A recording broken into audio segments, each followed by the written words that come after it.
indivisible, with liberty and justice for all.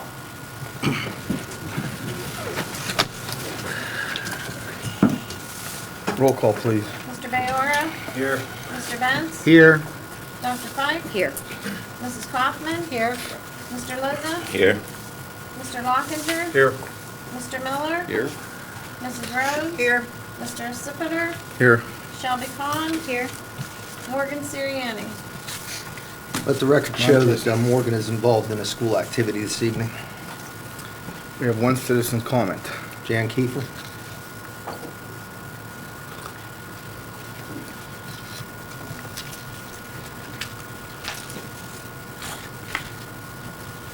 Jan Kiefer from East Huntington Township, and appreciate my opportunity to participate in democracy. Had a cut short last week, unfortunately. The speech I didn't get to give last week is not the comments that I'm going to make tonight. Concerning the spending and class size discussion that we've had ongoing here for the last several meetings. I've heard 18-year studies, 10-year studies, 13-year studies, 8-year studies, citizen studies. And to top it all off, we came up with Dr. Molnar's 3-year yearbook study, which looked at the top 3 grades. And apparently the board and the professional staff took this last study and all these studies together, took them seriously. To those that have formed beliefs based on the presentation, especially the yearbook study, it seems that you can only allow for truth to come from an authority in an official position, and you do not have the open-minded, critical, reductive thought process necessary to entertain an unofficial source to get to the truth. Am I the only one in the community interested in education to hold the opinion that the presentations to date are at best efficient and a little bit manipulative? That the issue remains open in my mind at this point, and I don't think we should move on from that. But does anyone want to talk about the real sustainability of the economic, political, and curriculum structures at play here in this public education? Just as there is no authentic forum for citizens, it's a communication problem, Josie. Just as there's no authentic forum for the citizens to address their government on any issues today in any level of government, no forum exists here in Southmoreland, in my opinion. Just as this pretentious exercise of a school board meeting made up of institutional ideologies and an apathetic, suppressed public. Perhaps there's a game changer here, though. Occupy Wall Street sentiment is not confusing. We are mad as hell, and we're not going to live under this framework anymore. At this early stage of Occupy Wall Street, it is a independent student-led uprising. I've been to many meetings and have spent the last month spending my days on the subject. OWS is intent on the redress of the political and economic institutions, business as usual. I encourage Southmoreland administration professional staff to take notice and not to suppress this historic and current event. Please feed the idealism that can best come from the youth and actualize it in your own lives. Thank you. Minutes. It is recommended that the board approve the minutes of the September 8th and September 15th, 2011 meetings. So moved. Motion by Mrs. Kaufman, Second. second by Mrs. Rhodes. All in favor? Aye. All opposed? Fund accounts. It is recommended that the board approve the revenue report, expenditure report, bills payable, and accounts payable for September 2011, and the treasurer's report for August 2011. So moved. Motion by Mr. Lockinger, Second. second by Mr. Bayora. Roll call, please. Mr. Bayora? Yes. Mr. Benz? Yes. Dr. Fike? Yes. Mrs. Kaufman? Yes. Mr. Liza? Yes. Mr. Lockinger? Yes. Mr. Miller? Yes. Mrs. Rhodes? Yes. Mr. Sipiter? Yes. Motion carries 9-0. Old business. We have no old business on the agenda this evening. New business. AED protocol, it is recommended that the board approve the updated protocol for the use of the automated external defibrillators that are placed throughout the district. So moved.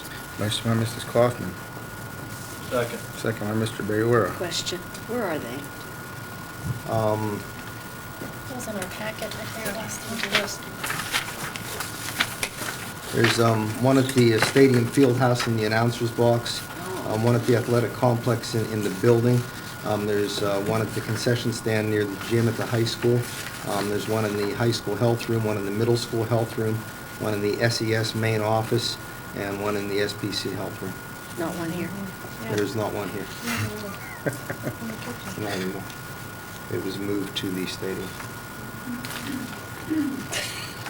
You might want to pay attention Everybody to look into that. that. Roll call, Thank you. please. Thank you. Mr. Benz? Yes? Dr. Pike? Yes. Mrs. Kaufman? Yes. Mr. Lozza? Yes. Mr. Lockinger? Yes. Mr. Miller? Yes. Mrs. Rhodes? Yes. Mr. Bayora? Yes. Mr. Acipler? Yes, motion carries 9-0. Donation of decorative stone. It is recommended that the board donate the decorative stone from the junior high school building with the stipulation that it is to be used by the Alverton Civic Association for a memorial at the Alverton Cemetery. So moved. Motion by Dr. Fike, second by Mr. Lizzo. Roll call. Dr. Pike? Yes. Mrs. Kaufman? Yes. Mr. Lozza? Yes. Mr. Lockinger? Yes. Mr. Miller? Yes. Mrs. Rhodes? Yes. Mr. Bayora? Yes. Mr. Benz? Yes? Mr. Acipler? Yes, motion carries 9-0. Can I get a motion to get recess to executive session for a few minutes? Motion. I Motion would by have Mr. two Bailey. tax assessment matters to discuss with you. Motion by Mr. Behura, Second. second by Mrs. I Rhodes. have All one personnel. all in favor? Aye. Any opposed? Okay, personnel, freshman class sponsor. It is recommended that the board approve Jennifer Roadman as the freshman class sponsor for the 2011-2012 school year.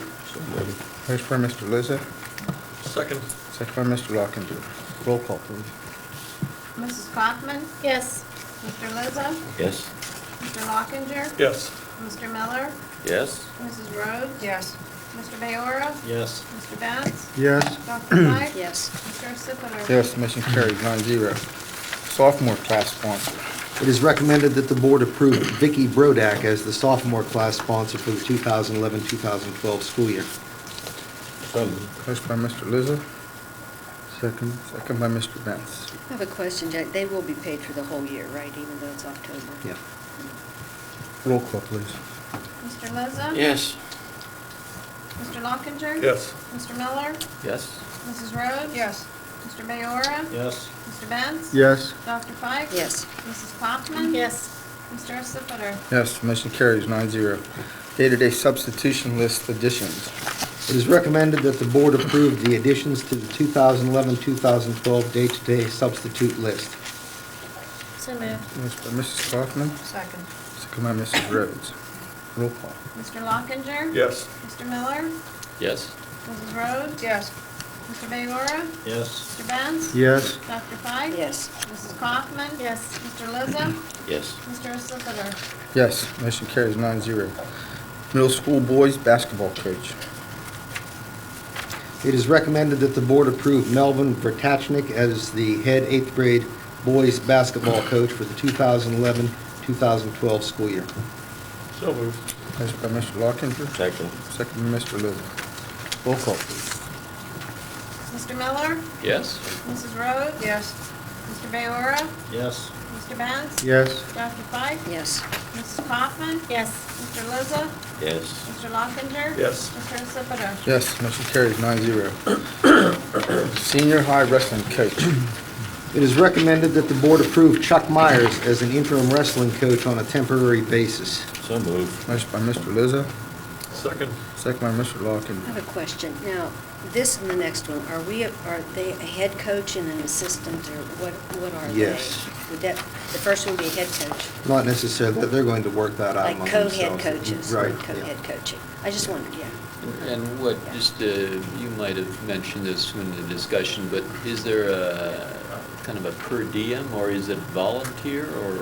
It would be prorated. Prorated, depending on the Right. amount of time. Right. That's fine. When does that start, that season? Does it So- start pretty soon? Yeah. Roll call. Mrs. Rhodes? Yes.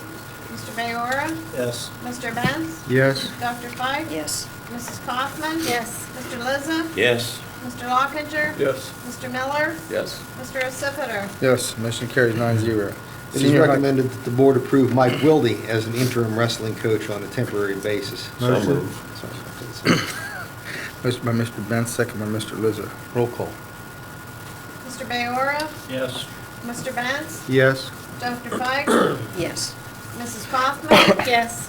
Mr. Lizza? Yes. Mr. Lockinger? Yes. Mr. Miller? Yes. Mrs. Rhodes? Yes. Mr. Acipiter? Yes. Motion carries 9-0. Resignation, cafeteria. It is recommended that the board accept the resignation of Lori Suter from her position at the cafeteria. So moved. Motion by Mrs. Rhodes, Second. second by Mr. Miller. Roll call, please. Mr. Benz? Yes. Dr. Feig? Yes. Mrs. Kaufman? Yes. Mr. Lizza? Yes. Mr. Lockinger? Yes. Mr. Miller? Yes. Mrs. Rhodes? Yes. Mr. Bayora? Yes. Mr. Acipiter? Yes. Motion carries 9-0. Resignation of the wrestling coach, middle school. It is recommended that the board accept the resignation of Josh Pajak as the middle school wrestling coach. So moved. Motion by Mrs. Kaufman, Second. second by Mrs. Rhodes. Roll call. Dr. Feig? Yes, there's no choice, yes. Mrs. Kaufman? Yes. Mr. Lizza? Yes. Mr. Lockinger? Yes. Mr. Miller? Yes. Mrs. Rhodes? Yes. Mr. Bayora? Yes. Mr. Benz? Yes. Mr. Acipiter? Yes. Motion carries 9-0. Board reports. Student report, Shelby? First off, I'd like to congratulate the September Scotty Scholar Award winner, and that was Aaron Duggar. And then the September Spirit of Southmoreland student, which was Shelby Conn. There was a homecoming dance on October 12th from 6 p.m. to 9 p.m. at the high school cafeteria. And the senior breakfast and picture will be on November 4th. The Tamo Chanter has been recognized by the Pennsylvania School Press Association as one of the best scholastic newspapers in the state. PSPA recently awarded the Tamo Chanter with the Gold Award for its publication critique from the 2010-2011 school year. Students from last year's staff who won individual gold awards include Carly Booker for computer-generated art and Taylor Grimm for a sports story. Carly is now a freshman at Lock Haven University, and Jesse Myers and Taylor Grimm are co-editors of the publication this year. The PSAT was given at Southmoreland High School on Wednesday, October 12th at 2:45 p.m. The cost of the test was $16. The 26-member Highlander Choir has been selected. This advanced ensemble rehearses on Mondays after school and are working on Alleluia, Alleluia to perform at the winter concert. The following students have been selected by audition to the PMEA Honors Choir: Grace Weaver, Janae Cunningham, Brendan House, and Tyler Morgan. The event will take place at Seton Hill University on November 4th and 5th. The 50-member show choir will perform on Saturday, October 15th during Kennywood's Fright Night festivities. Students have learned Dynamite, Beautiful Day, and Thriller. They will travel to Norma Middle School early Saturday morning to learn the choreography that will be performed later that night. This is the show choir's third year with the experience. The chorus members have finished the Sweeney Todd project, where the classes designed a theater production of the song, complete with costumes and props. Mr. Krawcheck will pick the best one to perform in the Commons area sometime this month. They are also learning a traditional Zulu folk song, Aya and Gana, and have begun I Will Remember You, which will serve as the September 11th dedication piece. On Sunday, September 18th, students belonging to the Spanish, French, and National Honor Society clubs have met to aid their community in the cleanup of the Fall Festival. More than 60 students participated in the event. The students' volunteers showed exceptional leadership abilities and were proud to help support their community. Attached are photos of the students participating in the cleanup. The National Honor Society organized the Tackle Hunger food drive throughout the district during the week of October 3rd. With a goal of 1,000 cans for 5 days, a total of 2,931 non-perishable food items was raised, and approximately $400. As of today, we have been given notice that a total of 2,974 pounds of food was delivered to the food bank. And I would like to personally congratulate the Southmoreland Elementary School, who doubled our total goal with almost 2,100 cans of food. And I would like to personally congratulate Shelby and her National Honor Society for spearheading that project. Good to go.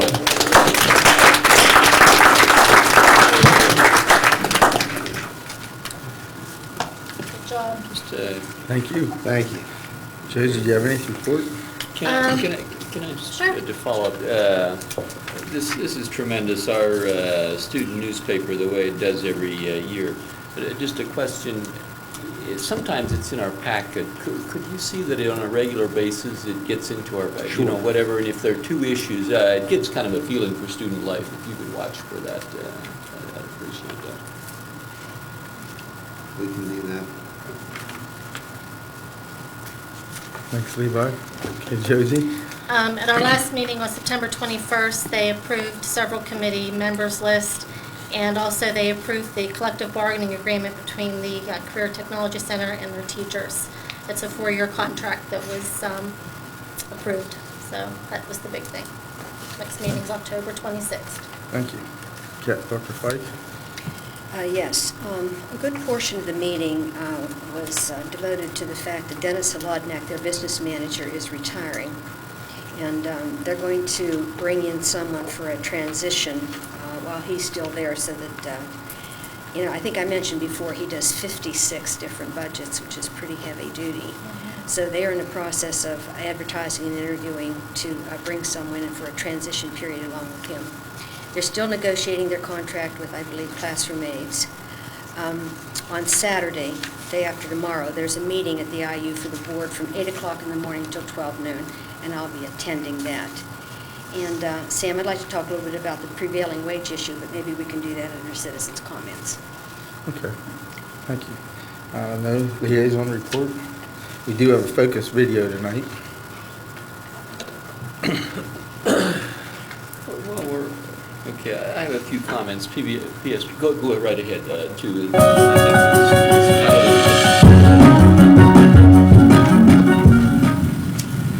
Hello, I'm Tom Gensel, PSBA's Executive Director.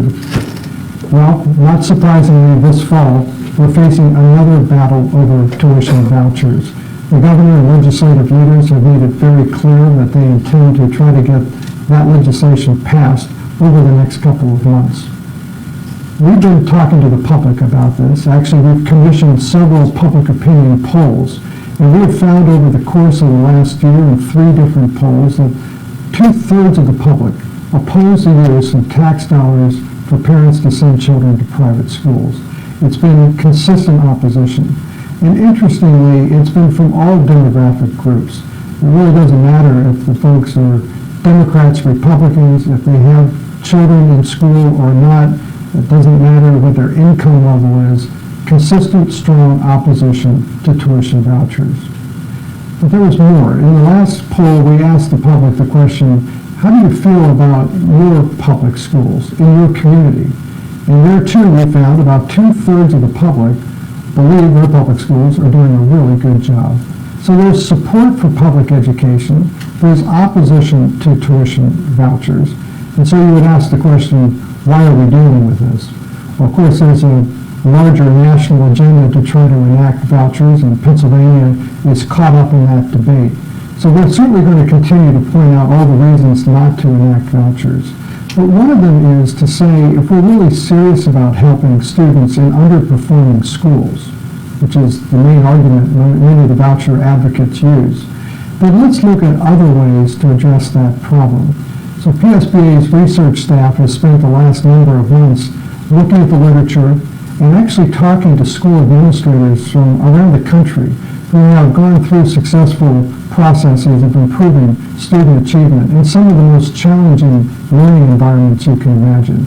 And we've captured all of that in a new paper that we're issuing that lays out a whole series of steps that state government and local school districts can take to ensure that every school is a great school. So that's our challenge back to the legislature. Let's work together to address that issue. We don't need to enact tuition vouchers. We need a renewed commitment to public education. This paper is available on our website, psba.org, along with a lot of information about tuition vouchers. I encourage you to visit our website and to be in contact with PSBA as we go through this important debate. Thank you.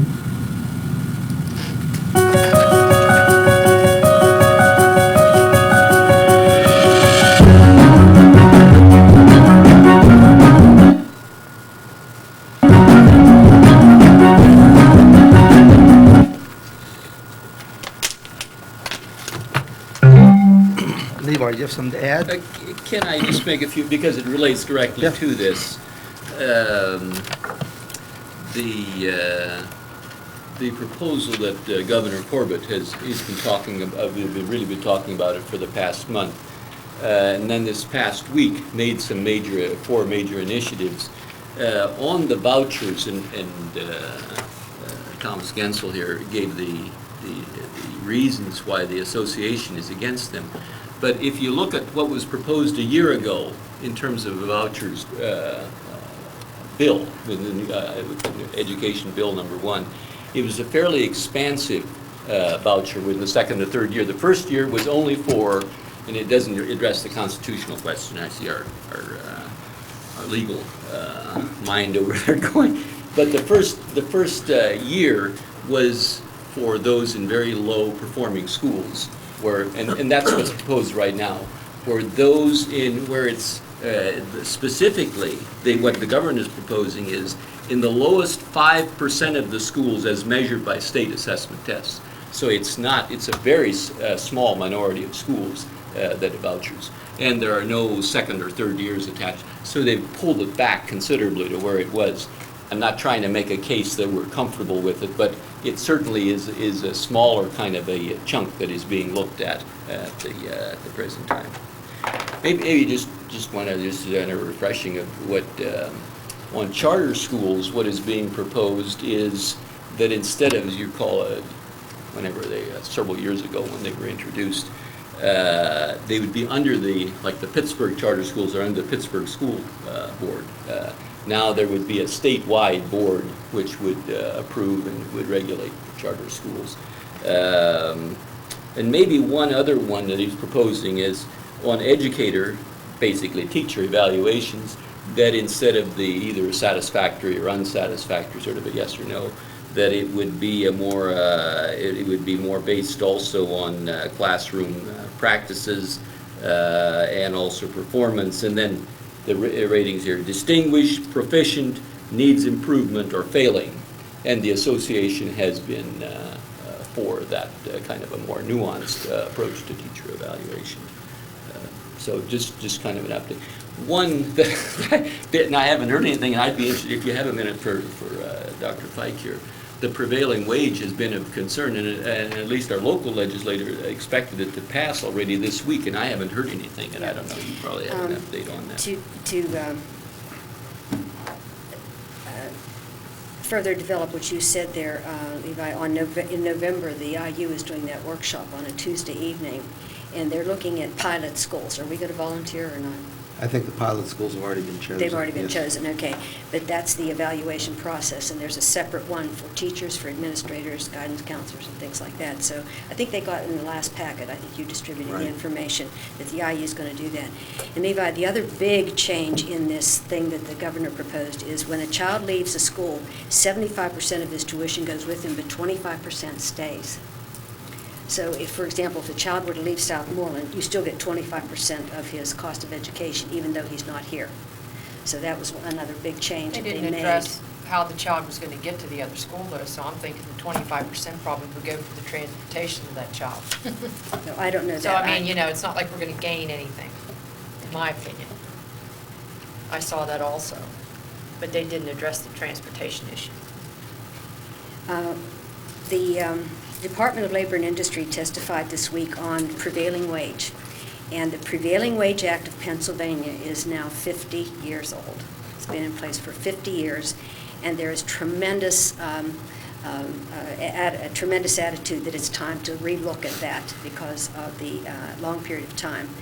It is described as the #1 unfunded mandate that is put upon any form of local government, school districts, communities, or anything else. And it is a major taxpayer issue.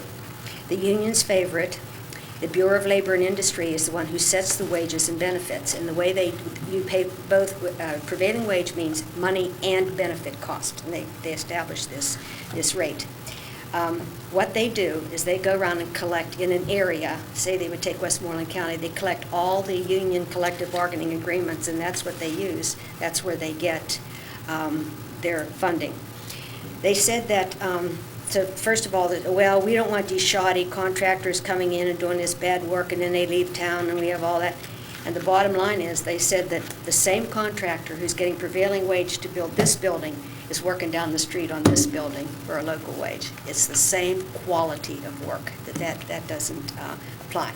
But anyhow, they introduced 3 bills this week to change the prevailing wage law. And they also said the vast majority of jobs do not use prevailing wage. They are of high quality, and basically it's governments who are paying this. They said that generally, when you use prevailing wage, you raise the labor cost up to about 40%.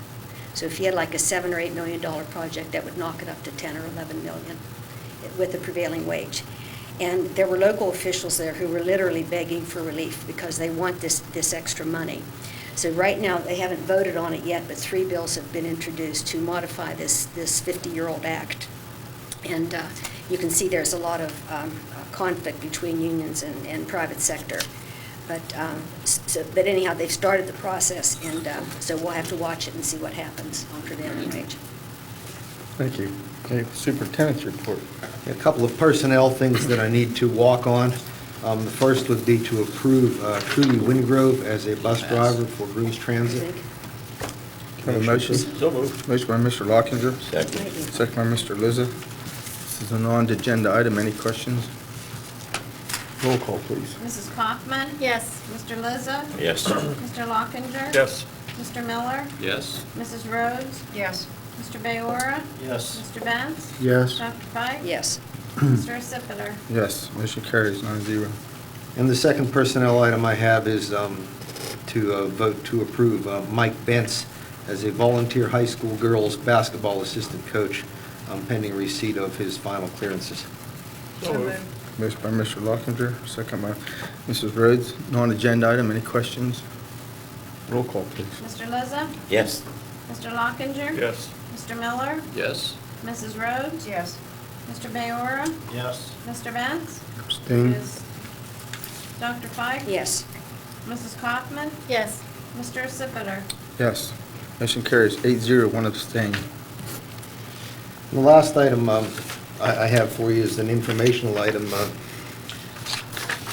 We try to get you this every year, but this evening I have for you the actual class sizes that we have at the elementary school and the middle school. On the first page, you'll see our class sizes at the middle school range from a high of 26 to a low of 12. The class that has 12 in it is a study skills class for students who require extra time and support in the area of reading in 7th grade. And there's also a one class size of 13 that you'll see in I believe it's a 6th grade math. And again, that has to do with students who require some extra time and support in mathematics. You'll notice in 7th grade, most of our students are taking what we would refer to as our advanced math course. And we're quite proud of that. One of our goals is to make sure that students are learning at the highest levels possible. So to have the majority of our 7th graders taking the advanced math course certainly feeds into that goal. On the second page, just did a synopsis of our enrollments and class sizes at the elementary school. You see at kindergarten we're at 18. That program is funded partially through the Accountability Block Grant. Their target is 17 students per class, so we are slightly over their target there. First grade, we're averaging 20 again. Second grade, 20 students per class. Third grade, we're at 24. Fourth grade, 25 students per class, and fifth grade, 24 students per class, for an average class size at the elementary school of 22. So those are this year's figures. I hope to have the high school figures for you for next month.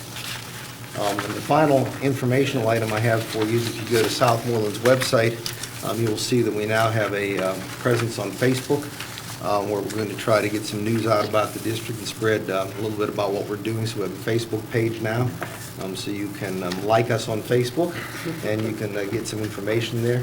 And we also have our own YouTube channel now, where we'll be able to broadcast via the internet everything from school board meetings to choral concerts.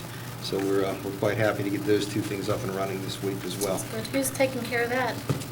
The administration, as it's a joint effort. Good. Thank you. Very, You're very welcome. good.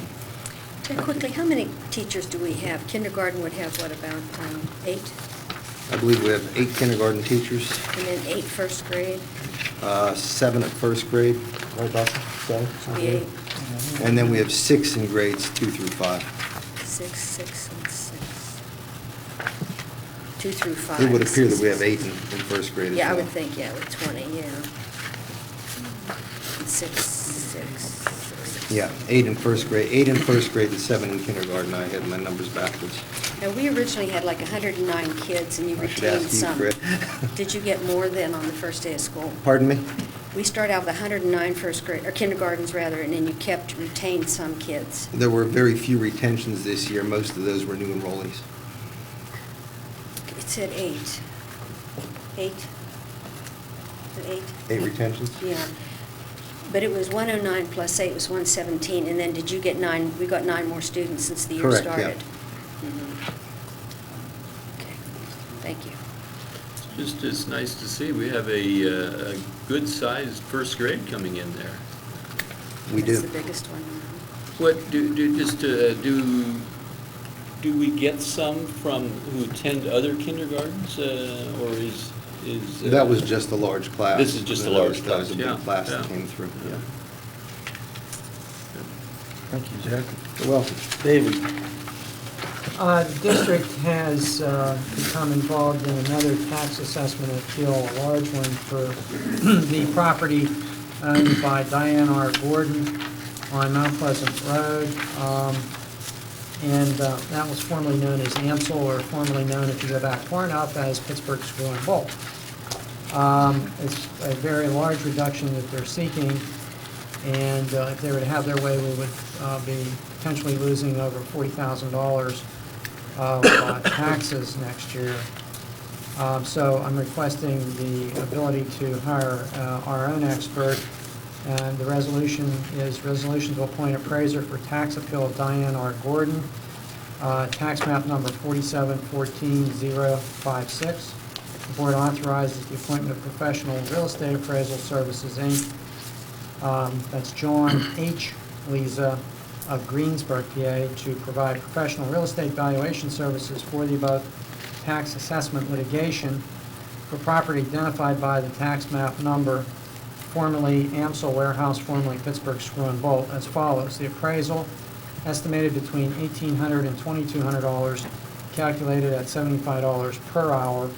Case preparation, $75 per hour if required, and $125 per hour for litigation testimony, with a minimum fee of $500 if required. So We have a moved. motion by Mr. Miller, Second. second by Mrs. Rhodes.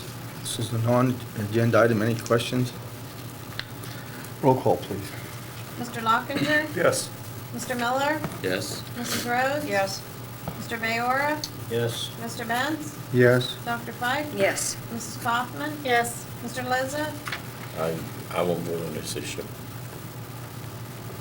It's, Abstain. I got a brother by the same name, and I don't want somebody to say that I vote for my brother. I Mr. don't even know this Studer? guy. For the record, though, it's not Yes. Mr. Lee's brother, right?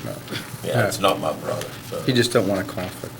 Motion carries 8, 1 abstain. Sam, I think for the public's edification, they should know that there's a lot of money at stake here for this. This is a serious Roughly issue $43,000 a year. per year, and so it's a serious issue that we vote on. Okay. Any citizens' comments? None. Can I have a motion to adjourn? Motion. Motion by Mr. Bayora, second by Mrs. Rhodes. All in favor? Aye. Aye. Any opposed? Motion adjourned. Meeting adjourned.